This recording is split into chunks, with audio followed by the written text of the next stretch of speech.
Luke Harrison sat at his desk and looked through the door into the next room. His secretary was preparing the room for the directors' meeting. Luke smiled.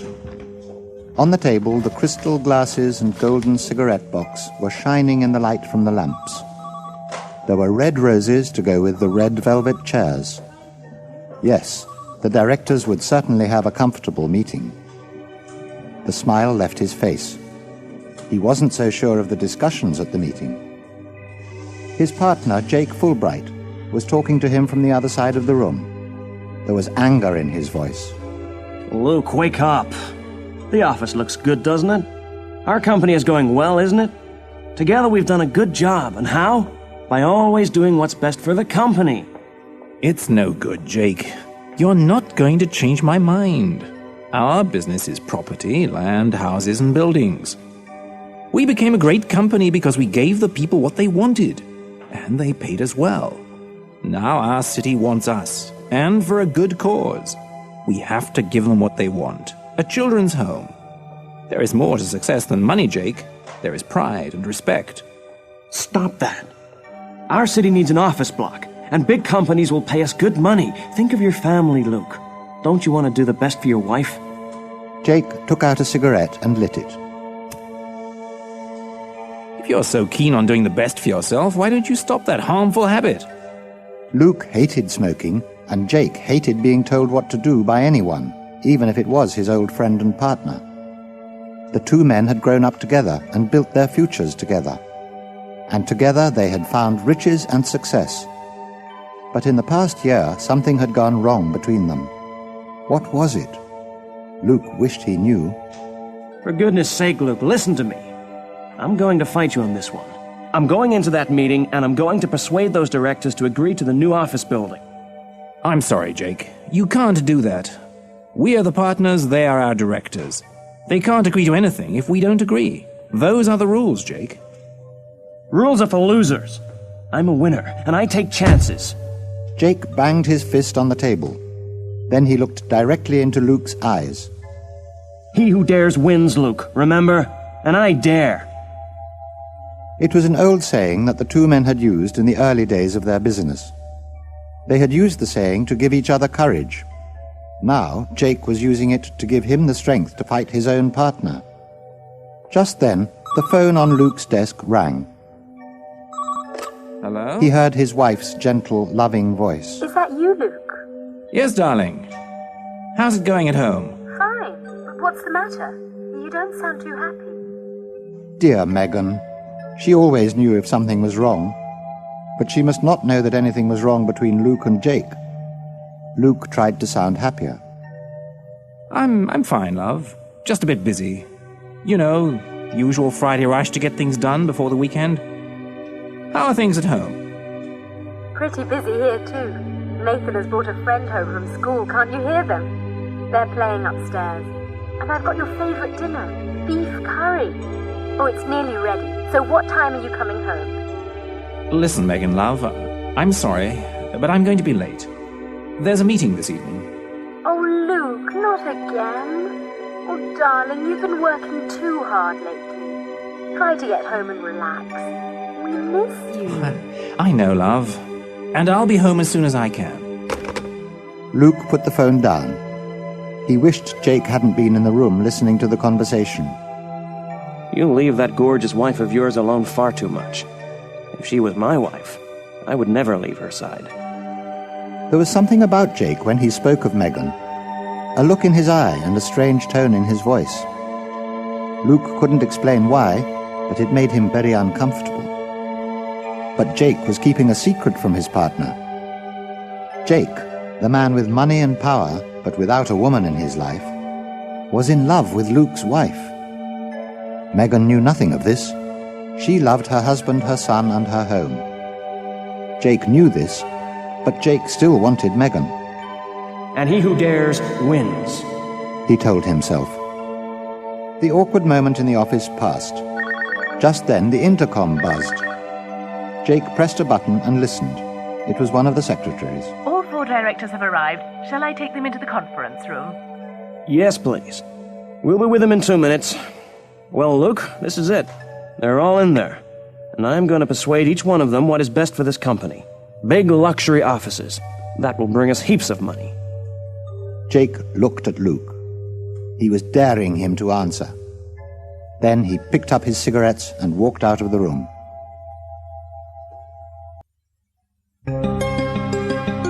Chapter 2. The Accident. Jake was the first to leave the meeting. His face was red with anger. The directors had not agreed to the idea of constructing a new office building, but worse, they had refused to listen to any plan which both Jake and Luke did not agree to.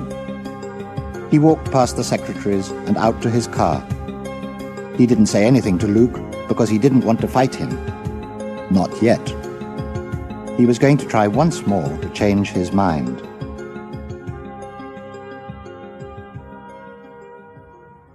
Back at Luke's house, Nathan heard his father's car coming.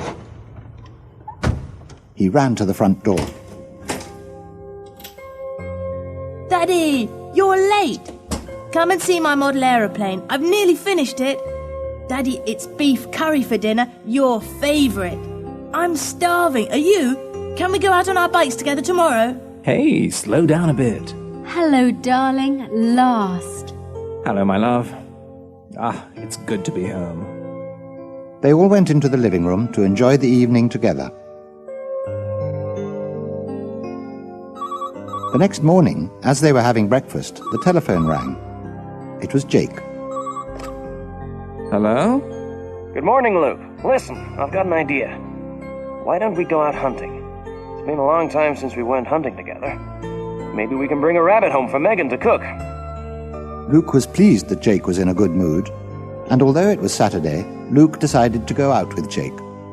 It was a chance for them to do something together as friends, just as they used to do in the past.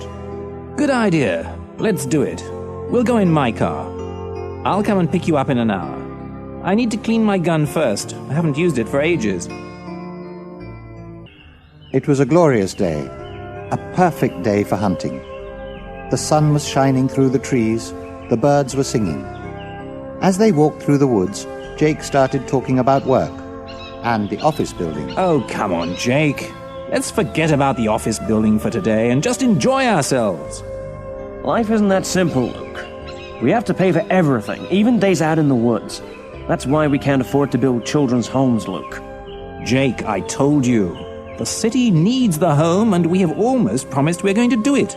It's the right thing to do. The right thing to do is what's good for us, not the others. Oh, come on, Jake. Let's just hunt rabbits. Now, what's that I see over there? Looks like a nice, tasty dinner to me. Luke picked up his gun, so did Jake. But Jake wasn't looking at the trees or the rabbits.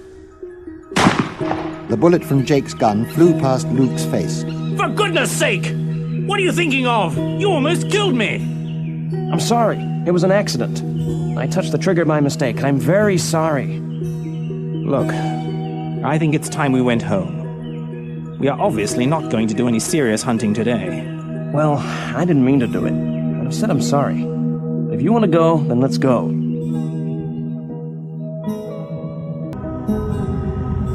The two men sat in the car and stared at the road in front. Neither of them spoke. Luke changed gear as they came into a narrow road. Jake looked down at the view across the hills and of the city below. Luke turned the steering wheel as they came to a bend. There, approaching them, was an enormous lorry on their side of the road. Luke shouted, Get onto your own side of the road! But the lorry driver didn't notice them. He wasn't looking at Luke's car. He was looking at the pleasant view below. Move over, you idiot! Watch the road! The tires screeched as Luke tried to move out of the way. But the lorry just came towards them. Luke turned the steering wheel again, fast. The car left the road and disappeared over the side of the hill. For a moment there was silence as the car flew through the air. Then came the crash. Neither of the men heard the noise or felt the flames as the car exploded. Their burnt bodies were thrown out of the car and onto the grass.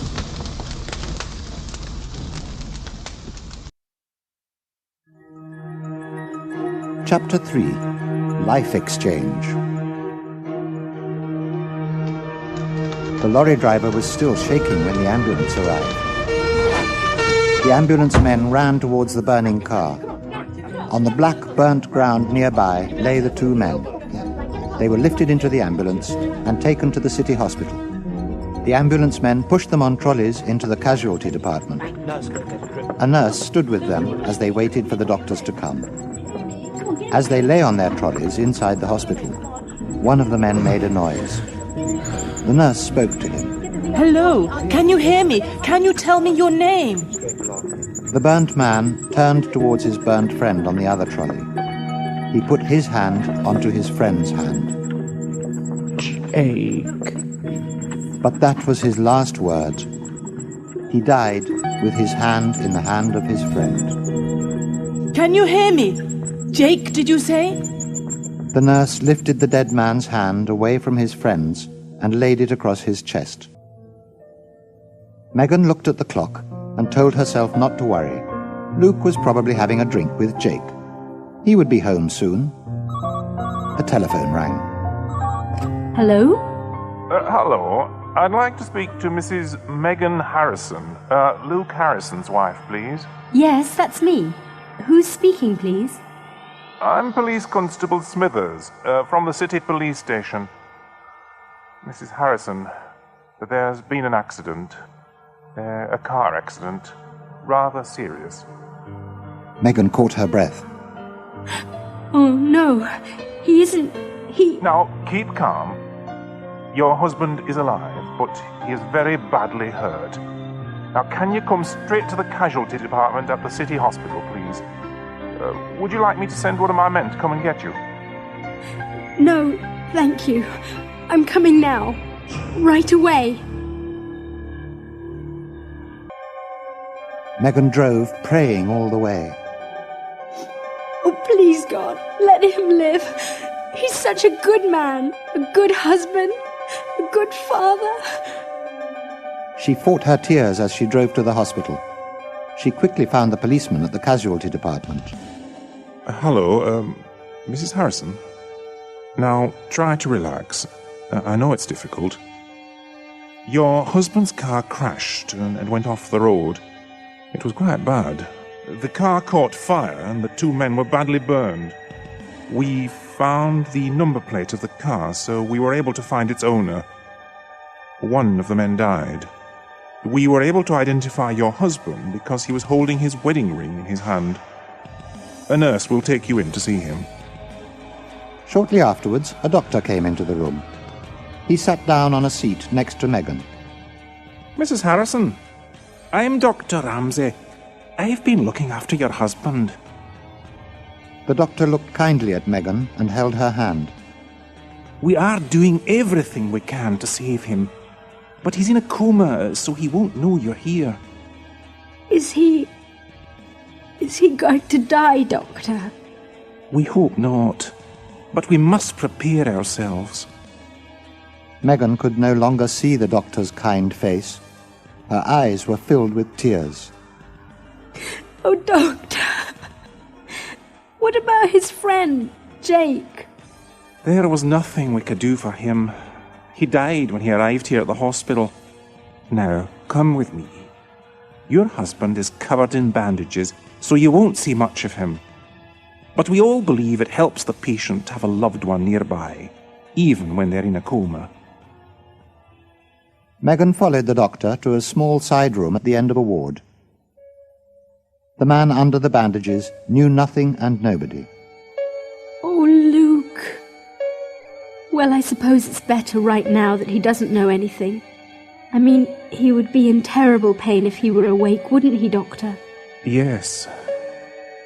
You know, Mrs. Harrison, even if he recovers, he might not remember much. He might have amnesia. But it would pass, wouldn't it?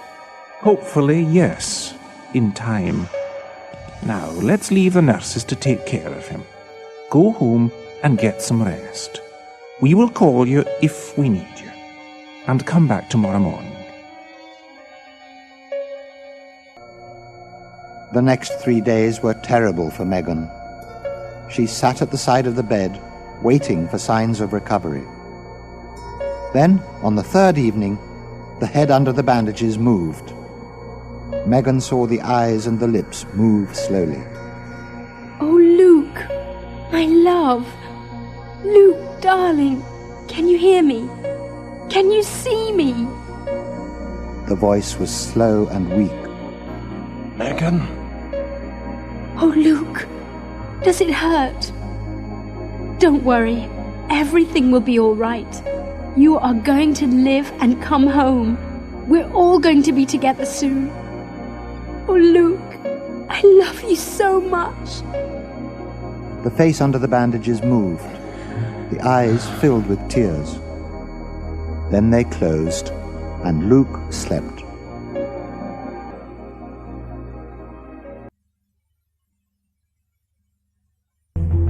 Chapter 4. New Life, Old Habits. The nurse touched the bandages around Luke's head and smiled at him. Well, this is it. Now will you take it off, Luke, or should I? It was the last bandage after the last operation. For 6 months, doctors had cut skin and repaired the terrible damage from the accident. Luke had been very patient and had been waiting for this moment. You do it, nurse. It's the last time for you. I'll just watch the good work. He looked into the mirror, and he couldn't believe his eyes. It was like magic. There were a few tiny lines, but apart from that, it was the same good-looking face of the photographs of Luke Harrison before the accident. The same photographs that the doctors had used to recreate the face. And they had got it right. Luke's eyes filled with tears. Oh, I don't know what to say. Well, I look exactly like I did before. It's just perfect. I'm very happy for you, Luke. But you had better go home to your wife before we all fall in love with you. And here she is. Megan walked into the room carrying a suitcase to take his things home. She put down the case and threw her arms around him. Oh, Luke! Oh, I've got my old Luke back again. Come on, let's get you home, where you belong. They drove away from the hospital. It was so nice for Megan to sit in the car with her husband at the wheel again. But she noticed that Luke suddenly seemed sad. What is it, love? Aren't you happy? Yes, but I'm so sorry that Jake didn't have the same luck. Do you mind if we stop at the cemetery? I'd just like to see his grave. Megan wondered why he didn't want to go home first. But it was true. Luke had not yet actually seen the grave of his old friend and partner. He had been very sick at the time of the funeral. Of course, love. We'll stop off first and buy some flowers. At the graveyard, Megan put the flowers onto the grave. Then she stepped back to let Luke have a moment alone. Luke went down on his knees and cried. Oh, Jake. My true friend. How is it you and not me? How can I live without you? I'll never forget you. Never. Megan waited for a little while. Then she went and took him away from the grave. They walked back to the car in silence. Luke drove them home. As they walked to the door, Nathan ran out. He threw his arms around Luke. Daddy, oh Daddy, I'm so happy you're back. Nathan pulled Luke by the hand and took him into the living room. I want to see you here by the fire, just like the old days. Oh, Daddy, I've missed you so much. I'm going to make sure that nothing bad ever happens to you again. The family had dinner together. Megan poured them all some wine. Here's to our family, together again. And forever. Nathan couldn't stop looking at Luke, and Megan's eyes were shining with happiness. After the meal, Luke put his hand into his pocket. He took out a packet of cigarettes and lit one. Megan and Nathan both spoke at once. Daddy! Luke! You are smoking. But you've never smoked before. You've always hated it. Yes, I know. Don't do it, Daddy. It's bad for you. Hey, you two. I'm sorry, darling. We didn't mean to complain. Megan got up to get an ashtray. Nathan picked up the packet. Jake used to smoke those. Megan took the packet from Nathan and handed the ashtray to Luke. Thank you. I expect it's a reaction. The shock from the accident is making me want to smoke. Well, let's hope it will pass.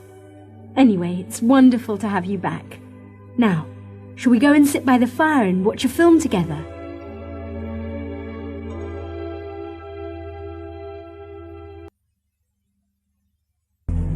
Chapter 5. Strange Caller. Welcome back. The secretaries, the directors, the cleaners, all the office staff stood in the office, waiting for Luke. As he walked through the door, they cheered and clapped. Luke's personal secretary, Mary, came up and kissed him. It's wonderful to see you. We've all been waiting for this day. Luke went into his office with Mary. She explained some of the things that were happening in the company and showed him the files with all the information he needed. Then the directors came in for a short meeting. The company had managed very well without the two partners, but everyone was glad to have one of the heads of the company back in control. After he had spoken to all of them, Luke sat in his office. It was strange. He was alone now. There was no partner sitting across from him. Nobody to help him make a decision. And nobody to stop him doing whatever he wanted to do. Yes, the company was all his. He looked at the photograph of Megan on his desk. Suddenly he wanted to be with her. He went out and bought some flowers and champagne. Then he went home.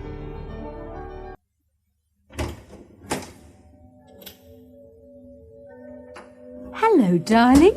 You're early. What a nice surprise. Oh, lovely flowers. Megan put the flowers into a vase. She carried the vase into the hall and put it on the table under her favorite photograph.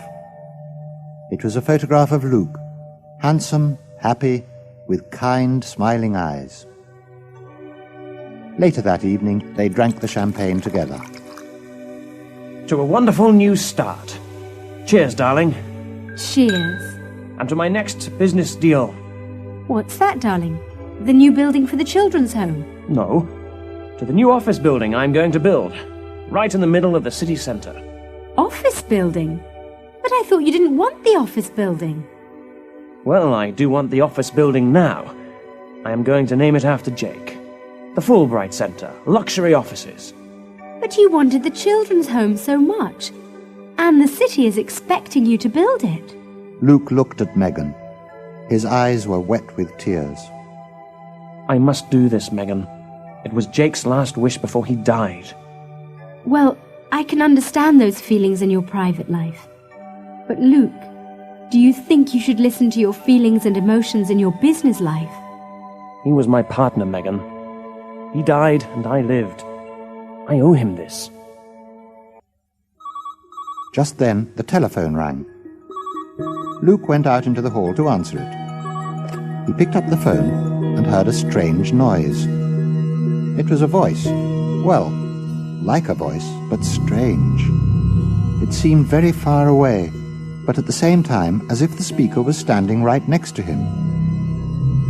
He looked at the flowers on the hall table, and he tried hard to recognize the voice. Why? Tell me why. Luke didn't say anything. He waited to hear more.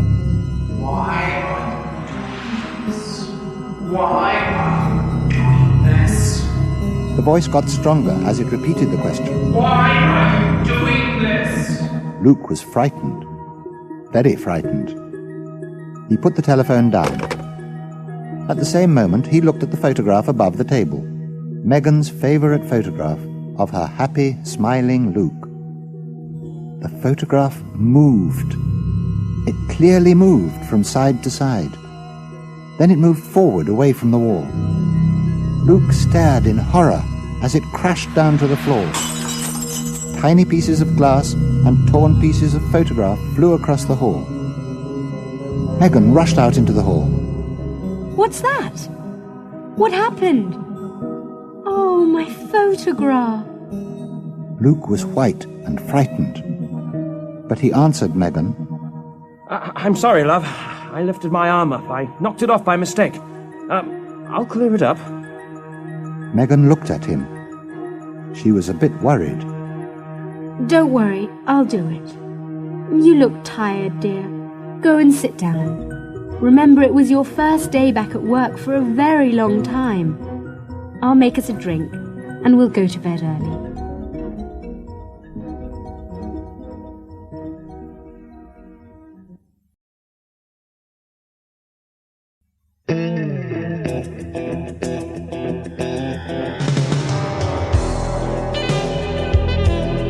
Chapter 6. Suspicions. Cheers, darling, and a happy birthday. Megan lifted her wine glass and looked into Luke's eyes. And many more of them, together. She kissed him and they drank their wine. Nathan looked at the barbecue. Not too many more glasses of wine, Daddy. Look, you're burning the steak. Luke turned to the barbecue and moved the steaks to one side. Hey! You used to be really good at cooking barbecues. What's happened? Too much wine. Quiet, Nathan. Luke, you don't look too well. Are you sure you're all right? Here, I have some beef curry for you over there. That should make you feel better. But Luke didn't eat the beef curry or any of the barbecue food. Megan was worried. Darling, really? What's the matter? It's okay, Megan. I'm just not very hungry. The telephone rang. Luke went to answer it. A familiar voice spoke to him. Happy birthday, partner. An echo from the past. Luke's face became white with fear. He put the phone down and walked back into the garden. Megan saw the colour of his face. Luke, love, what is it? You look terrible. Who was on the telephone? Nobody. It was a wrong number. Well, come over here and cut your cake. Okay, everyone, here he is. Happy birthday to you. Happy birthday to you. Happy birthday, dear Luke. Happy birthday to you.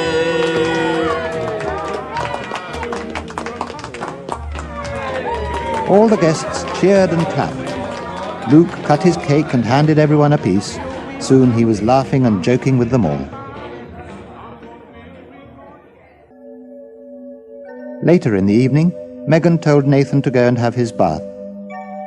Oh, Mum. All right. I'll go if Daddy will come up afterwards and say good night. Of course I will. And tell me a story? Yes. Now you go and have your bath. Nathan came out of the bathroom, clean, tired and happy.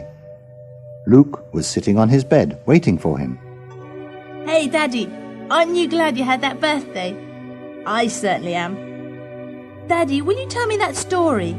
You know, the one about the fisherman and his wife, the way you used to tell it, with the funny voices. What story is that, Nathan? Oh, you know, Daddy, our story. I'll be the fish and you'll be the fisherman. I don't think I know that one, Nathan. Oh, don't tease me, Daddy. Of course you do. We've done it 1,000 times. Well, I suppose I just don't remember it then. Nathan looked worried. Was Daddy joking or not? Daddy, you can't have forgotten it. It's like forgetting your own name or who you are or Mummy or me. Well, it looks as if I have forgotten it. Shall we have a different story? Shall I read you something from a book? Well, yes. If you say so, Daddy. Nathan listened to the story, and then Luke said good night. Nathan heard him going downstairs. Then he lay in bed, worrying about his father. Something was wrong. Why didn't he know how to do the barbecue? Mummy was worried too. She hadn't said anything, but Nathan knew. He was watching and listening. And who was phoning him? Why was he upset after the calls? And what about the story? He must know it. He listened to his parents talking. His mother wanted to go somewhere. Lucy's house. You know Lucy, my friend from aerobics. She's having a tea party on Thursday afternoon. A chance for us all to have a good chat. Do you think you could stay here and look after Nathan? I'll be back by 9 o'clock. Yes, my dear, of course. I know how you women love to gossip. Oh, really, Luke? Anyway, Lucy's very nice, you know. You won't forget, will you? No, my love. I'll be here.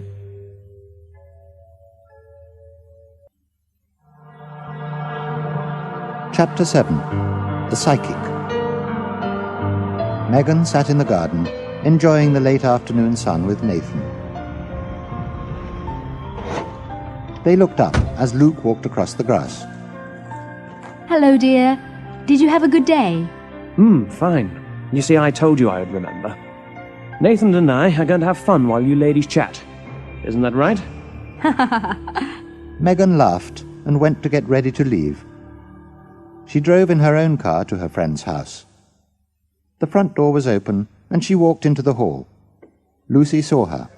Megan, come in and join us. I'm so glad you came. So am I. Oh, look at that table.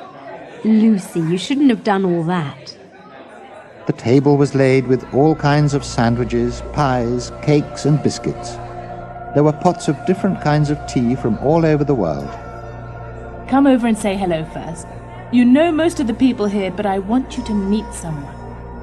Megan followed Lucy across the room. Rose is a very special person. She can see into the future.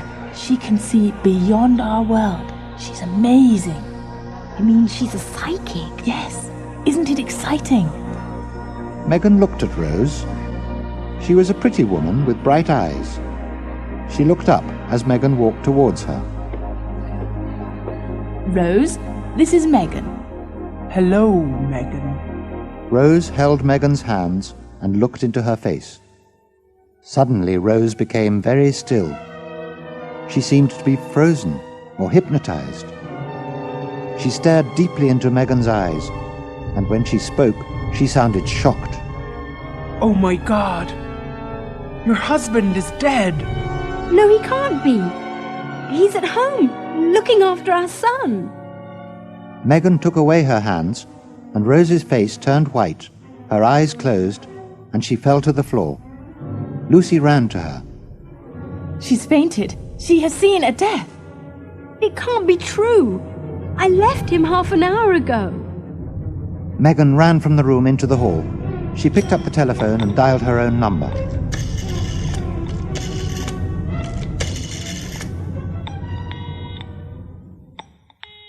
Luke answered. Hello? Luke?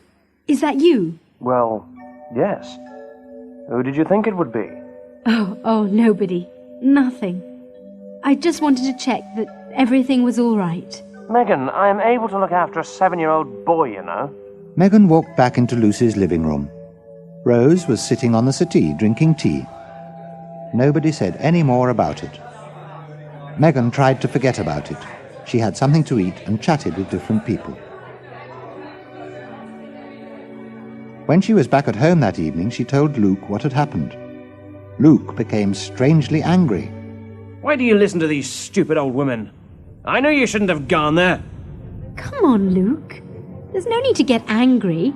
She isn't a stupid old woman, and she didn't mean to hurt anyone. Hurt? The woman is dangerous, filling your head with lies, and you, silly enough to believe her. Luke, please don't shout. Nathan will hear you. But Nathan had already heard them both, and he was frightened. Mummy, come up and say good night. I'm coming, love. Upstairs in his room, Nathan was almost in tears. He put out his arms and held Megan tightly. Why is Daddy so angry, Mummy? What's the matter with him? He's not the same. He couldn't do the barbecue. He doesn't even remember our fisherman story. Don't worry. It's because of the accident. He's lost a bit of his memory. The doctors told me that might happen. But why is he angry about the lady at the tea party? I don't know, darling. I expect it's all because of the accident. He was very ill for a long time. But he'll get completely better soon, don't worry. What about the people on the telephone? What people? There is nobody on the telephone, darling. You're imagining things. Now, it's very late. Time for boys to be asleep. And you've got the football match tomorrow, haven't you? You'll need lots of energy for that if you want to win. We will win, Mummy. You'll see. I'm sure you will. So, go to sleep now. Megan kissed Nathan and turned off the light.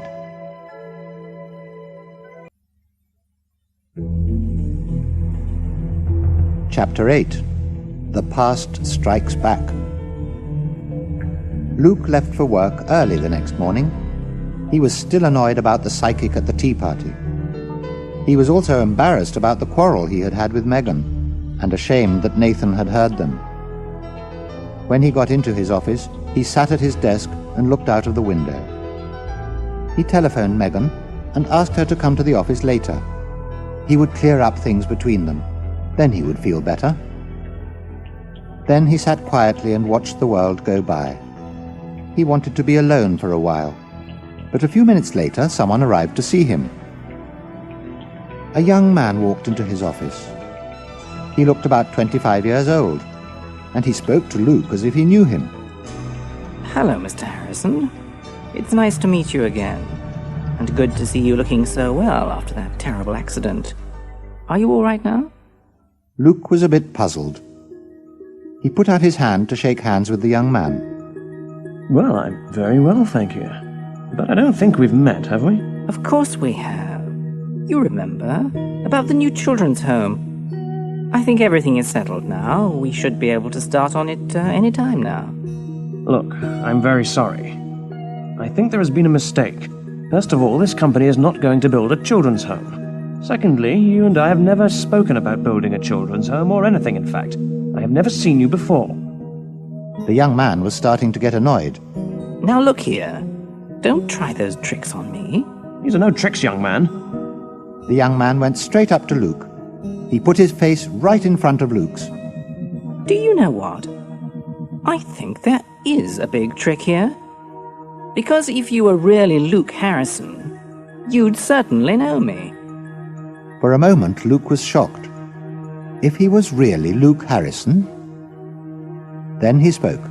Now, just what exactly are you trying to say? I advise you to think carefully before you say any more. Don't think you can threaten me. It's you who is in the dangerous position, not me. That's enough. Just get out of my office, now! Luke walked towards the young man, and the young man walked towards the door. But as he opened the door, the young man had the last word. Remember, he who dares wins. Then he walked out and slammed the door behind him. Luke was shaking. How did the young man know about the expression? It was something that Luke and Jake had used between them. Who was this man? Luke sat down and lit a cigarette. The telephone in front of him rang. He picked it up. Hello? Is that Luke Harrison? Yes, it is. Who is speaking? Well, it doesn't really matter who is speaking. It's what I have to say that is important. Oh, yes, it does matter. Who are you? Be quiet and listen. I've got news for you. Bad news. It's about that new office block you're building. The voice was slow, teasing him. Luke spoke sharply into the telephone. Who are you? And what about my office block? Well, you see, there's been an accident. Fire. A nasty fire. And it's burned your office block. There's not much left of it now. Sad, really. Just when it was nearly finished. Luke was really frightened. He shouted into the phone. What are you talking about? Who are you? And what has happened to my office block? Oh dear. Don't you understand English? I said a fire. There was a click at the other end. The line was dead. Luke threw the phone down and covered his face with his hands. Oh, no. No, it can't be! No! He stood up, pulled his jacket off his chair and ran out of the room. Mary looked up from her typewriter in surprise. Are you going out, Mr. Harrison? Don't forget the meeting this afternoon, will you? But Luke wasn't listening. The door slammed and he was gone.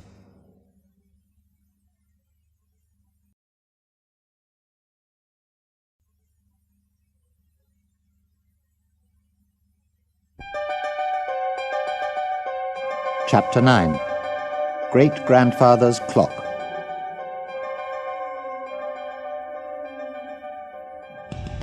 Megan sat at the other side of the desk and talked to Luke's secretary. Megan liked Mary.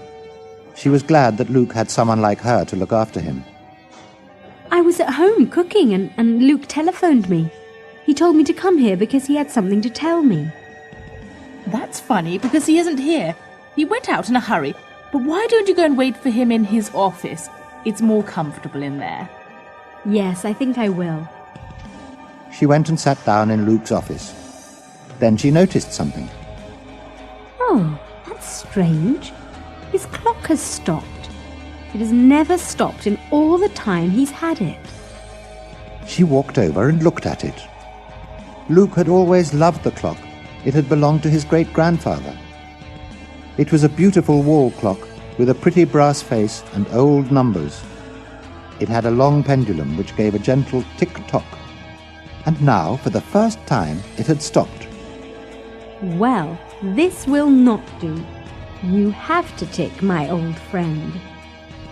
She opened the clock. There was a little key inside the door. Fancy Luke forgetting to wind you. He must have a lot on his mind if he forgets that. She reached down to the bottom of the clock to get the key, and she found a pile of papers. She laughed.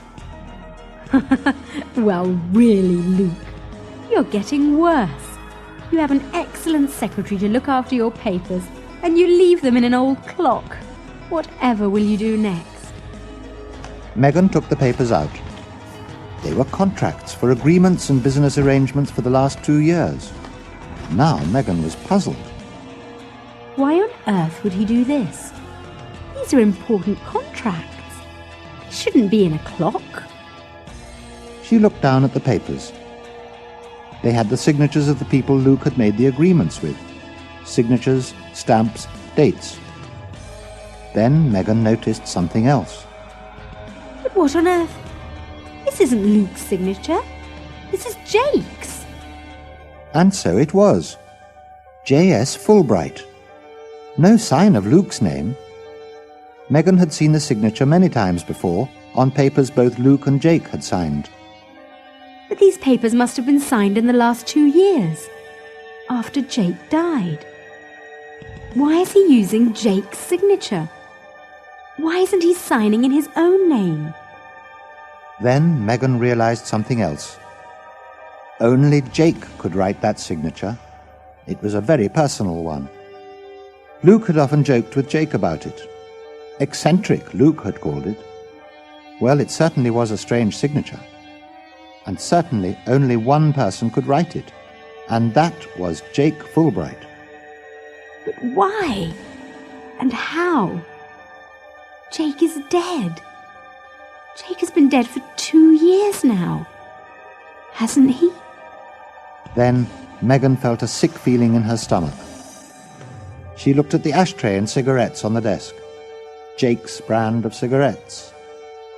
She heard a voice in her head, the voice of the policeman in the hospital. We identified your husband because he was holding his wedding ring. Not wearing, holding. Megan remembered the many strange things that her husband had done since he came home. Building the office block, not the children's home. Forgetting Nathan's story. Not liking beef curry. Smoking. Your husband is dead, is what Rose at the tea party had said. Why had Luke been so angry about it? And what had Rose seen? Something was wrong. Horribly wrong. Megan took the contracts with Jake's signature and put them in her handbag. She was going to show them to Luke tonight. She was going to demand an explanation. The man she had brought home from the hospital was not her husband. Of that, Megan was sure. But she wasn't sure what to do about it. And what did it all mean? Where was the real Luke? Megan remembered the strange telephone calls. Luke had been very frightened. Who had telephoned him? Suddenly, Megan was very frightened too. She picked up her keys and went out of the office. She walked past Mary. Are you leaving, Mrs. Harrison? Yes, I can't wait any longer. Tell Luke when he comes in that I'll see him at home. All right, Mrs. Harrison. See you soon. Yes, Mary. Goodbye.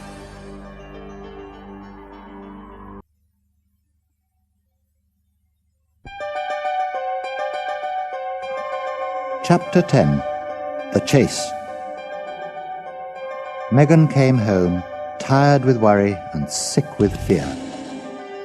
She went to the drinks cupboard and poured herself a large brandy. She needed to calm her nerves and to be able to think. Nathan came home from school, tired from a long day. Megan put him to bed early. She didn't want him to hear anything of the conversation she was going to have. When Luke came home, he was dirty, black from the scene of the fire. He was tired and shocked. It had been a terrible fire, and Megan knew nothing of it yet. She asked him why he was so dirty. It's from a fire, Megan. My new office building is gone. It has been completely burnt. But Megan did not run to his side to comfort him. The brandy gave her extra confidence. She asked a question. Who did it, I wonder? Have you found out? Luke looked at her in surprise. No, not yet. Megan went and poured herself another brandy. She did not pour one for Luke. Instead, she moved around the room. She felt the brandy inside her, making her warm and making her head very light. As she walked, she knocked something from a small table. It crashed to the floor and broke. Oh no! My lovely statue of the flower girl. Oh, now what am I going to do? Luke spoke to her sharply. Oh, come on, Megan. It's only a little statue. I'll buy you another one. Another one? There could never be another one. You don't remember buying it for me, do you? Go on, tell me. Where did you buy this present for me? Oh, Megan, I don't know. What's the matter with you? It's really not important. Well, that's where you are wrong. It's very important. And so is this. Megan picked up the contracts with Jake's signatures and threw them onto the table. Luke's face went white. Where did you get those? Never mind where. You tell me where Luke is. Because you are not Luke. You are Jake. You've been lying to me. But Megan didn't finish her sentence. She stepped back away from him because his hand came up, ready to hit her across the mouth. Megan cried out. No, don't you dare! For Megan, this was the last and final proof that the man in her house was not her real husband. And now that she knew his secret, he was dangerous. Megan ran from the room and out of the house.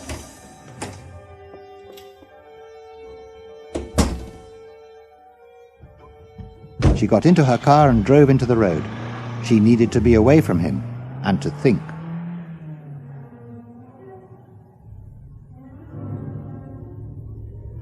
But what now? What can I do about it? It started to rain. Megan slowed the car down and looked into her driving mirror.